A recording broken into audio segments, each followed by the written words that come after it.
Hey everybody, I'm Pastor Bill from Open Door Baptist Church in Morehead City, and thanks for coming back for another word of encouragement.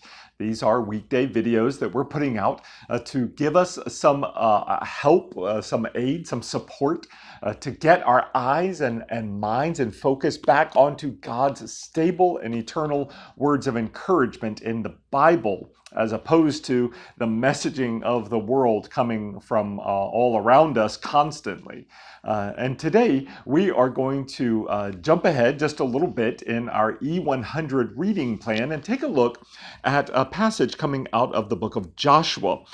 In the early days of Joshua, the people of Israel, under Joshua's new leadership after Moses' death, are now standing at the banks of the Jordan River, and as a miraculous sign, partly to show that Joshua was now God's anointed leader of the nation of Israel, just as Moses had been, partly to communicate that, God parts the Jordan River just as he parted the Red Sea. And the people of Israel, led by the Ark of the Covenant, go forward and cross through the Jordan River on dry land.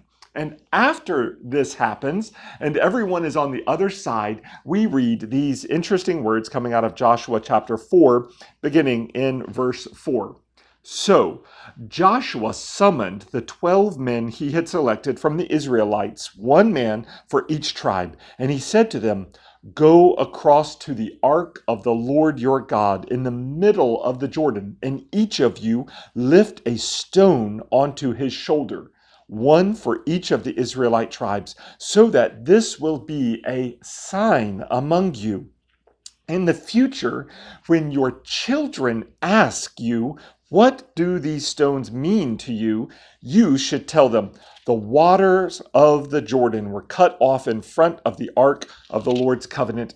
When it crossed the Jordan's waters were cut off. Therefore, these stones will always be a memorial for the Israelites.'"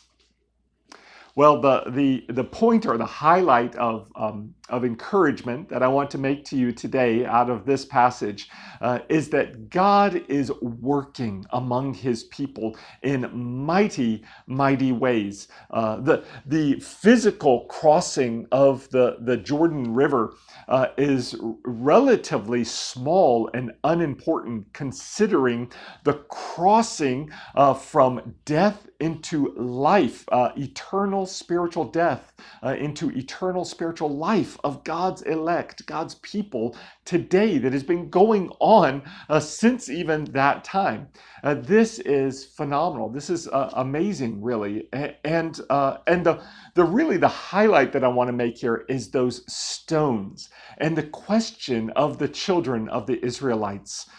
Today, take some time maybe to write down some stones in your life of remembering what God has done, the mighty, mighty acts that God has done in your life of mercy and care and protection and salvation. And then don't let it just stop there of your remembering. Then you go out and speak those to your family, to young people, to anyone within your sphere of influence. Tell them of the mighty, wonderful, saving acts of God in your life.